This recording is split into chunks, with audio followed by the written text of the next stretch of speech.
guys, welcome back to my channel. So for these freezer meals, you are going to need plastic wrap, some freezer bags, and then I just chose to get some Tupperware to store things in, and then I also used my label maker to actually label them and put the dates on them. So for this first meal, I'm going to be making egg sandwiches. So I just got some multigrain English muffins, and then I also got some organic large cage-free eggs, and I'm going to be using 18 of these. I think I made 18 sandwiches total. So and then for the protein, I'm going to be using this uncured chicken bacon, and it has no artificial ingredients, and it's minimally processed, and it's already pre-cooked, which makes it super convenient for something like this. And then I also picked up some cheese. I got some Colby Jack and some provolone. You can completely skip the cheese if that's not something that you like, or get a different kind. And then I'm just going to be using the organic mayonnaise, and you can also do whatever kind of sauce or condiment that you like on your egg sandwiches. That's just what I chose. So I'm whipping up some eggs, salt and pepper, adding some garlic powder as well, and just a little bit of almond milk, and then mixing it up. I found that the almond milk made the eggs kind of puff up, so I definitely recommend doing a little bit of that. And then I'm just greasing this pan with a little bit of olive oil so the eggs don't stick. And then I'm taking my bowl and I just kind of poured it in, hoping that it was going to be the right amount, which it was. And this was a pretty large pan, as you can see. So obviously it will determine how thick your eggs are. So I let that cook, and I really just kept an eye on it. I didn't time them or anything, but I was cooking them on 350. So then I was taking my chicken bacon and I'm just cutting them in half, and then using the same plastic that they came in to store them. That way it just makes for easy cleanup and less dishes. So I'm just doing that with both packages, and I actually only had 3 little strips of bacon left, I think, at the end. So it ended up being perfect with the 2 boxes.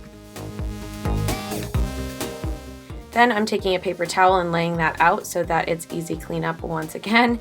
And I'm just tearing apart my English muffins. I highly recommend getting the ones that you can pull apart rather than the ones you have to cut. And then I'm just putting some mayo on that and stacking them to the side. When my eggs were done, I cut them into the number that I thought I needed. And some of them were much bigger than others, so I ended up kind of piecing them together, but honestly, it wasn't a big deal. They don't need to be perfect, obviously. So then I have my little station here with all my English muffins, Braxton over there begging, the chicken, bacon, cheese, and eggs. So I rolled out some plastic wrap and started by putting my eggs on the English muffin, and then putting a piece of cheese, and then a couple pieces of the chicken bacon. I only used 3 pieces, I think, and it was perfect, and then wrapped them up. So then when you are ready to eat them, you can just unwrap them and then wrap it in a paper towel and pop it in the microwave for a minute or 2, depending on your microwave. And this is what it looks like. And I think it's a great breakfast to have with fruit and veggies, and just quick, easy, and healthy when you have a newborn. Next, I'm going to be making these super simple yogurt cups. So starting off with some granola, I'm using the Love Crunch dark chocolate macaroon, and whatever yogurt you like.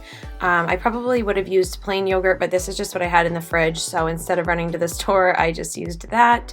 So I'm sprinkling some of the granola at the bottom of the cupcake tin, and then just putting about 2 full scoops of yogurt on top of that, and then taking some berries. These are frozen blueberries. You can do raspberries, you can do any type of fresh or frozen fruit, and I'm just putting those on top. And then I recommend really pushing them down. That way it pushes the yogurt into the granola. That way it sticks. Otherwise, the granola kind of falls out at the bottom. So yeah, this is really it for this recipe, and I just had blueberries, so I probably would have made some with raspberries. I think that would have been really good, but I didn't have any on hand. You could do banana, that would be really delicious as well.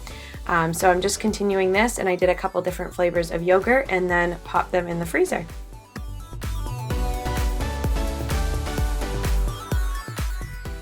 So once they've been in the freezer for a couple hours, this is what they will look like. They're super easy to unwrap and just enjoy.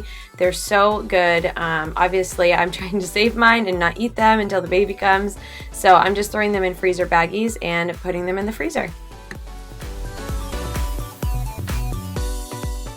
So this next recipe ended up being my favorite, but what you're gonna need is a mixing bowl, a cupcake tin, a spatula, and some cupcake paper cups, I always forget what these are called, and some measuring tools. So I'm starting off with some Quaker Oats old-fashioned oatmeal.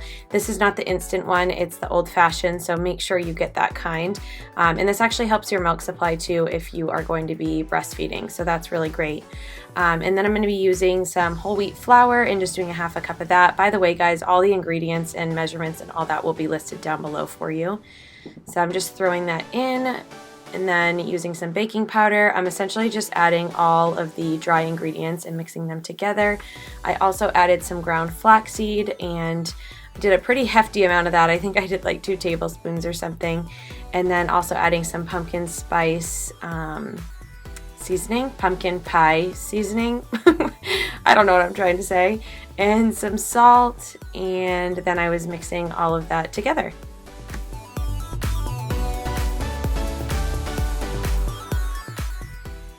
Then to save on dishes, I'm just pushing all the dry ingredients up against one side of the bowl so I can use the other side of the bowl for the wet ingredients. So I'm just cracking 1 large egg in there and then mixing that up just a little bit. And then I'm going to be adding some organic coconut milk, and I believe it was a whole cup of this. So I'm just pouring that in, and as I pour that in, I mixed it kind of all together just to get like a nice consistency before adding the rest of the wet ingredients. Then I'm doing a 1/4 cup of maple syrup, and you can use honey or agave or whatever you like for sweetener, but it's a 1/4 cup, and then mixing that all together. And then for the pumpkin, I got 100% pure pumpkin. Make sure you don't get pumpkin pie filling. Make sure it's just like 100% pumpkin. And I'm throwing that in there and mixing it all together. And last minute, I decided to add some dark chocolate chips. So it was just about probably 2 handfuls at most.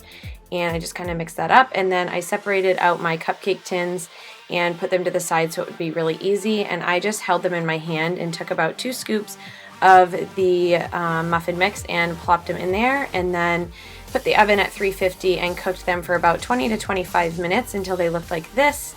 And I could stick a fork in them and it would come out clean. So then once they cooled, I'm just wrapping them in some plastic wrap, really nice and tight, and then putting them into freezer bags. So again, like the egg sandwiches, when you're ready to heat these up, just wrap it in a paper towel and pop it in the microwave. So next I'm making a Mexican quinoa, and I'm starting off with some bone broth. And you can use whatever broth you want, vegetable, chicken, beef, any flavor will be fine. It's just to add a little extra oomph instead of using water. And then I'm taking a mix of red and white quinoa and tossing that in and then letting that cook for a little bit. So while the quinoa is cooking, I'm just cutting up some fresh cherry tomatoes, and then I also cut up some fresh peppers from our garden, and I didn't measure out any of the veggies or anything like that. I think it's totally up to you, so I just tossed those in and kind of let them cook in with the quinoa, which gave it a really nice flavor. And just be careful that you're not using like hot peppers, because obviously if you are breastfeeding, that can affect your milk and all of that. So just know your body and just be careful with that, because you never know how your baby's going to be. So I also added some frozen corn, mixed that in, and then seasoned with salt and pepper, garlic powder, and then also some chili powder as well. And again, it wasn't a spicy chili powder, it was just like strictly chili powder. So then near the end, when the quinoa was pretty much cooked, I tossed in some scallions and fresh cilantro and stirred that in along with some organic black beans for protein. You guys can also add like chicken or beef or anything like that if you want to. I just chose to go without, and this is kind of what it looks like when it is all done. So once it has cooled off, I used a glass and these freezer bags to bag up like separate portions just to make it super easy. So as you can see, I just kind of rolled the bag over the edge of the cup, and then I'm taking about 3 or 4 large scoops of that, pretty much what would fill like a small bowl. So more of like a lunch portion, and then it makes it really easy because you can just kind of roll it up and seal it and you're good to go.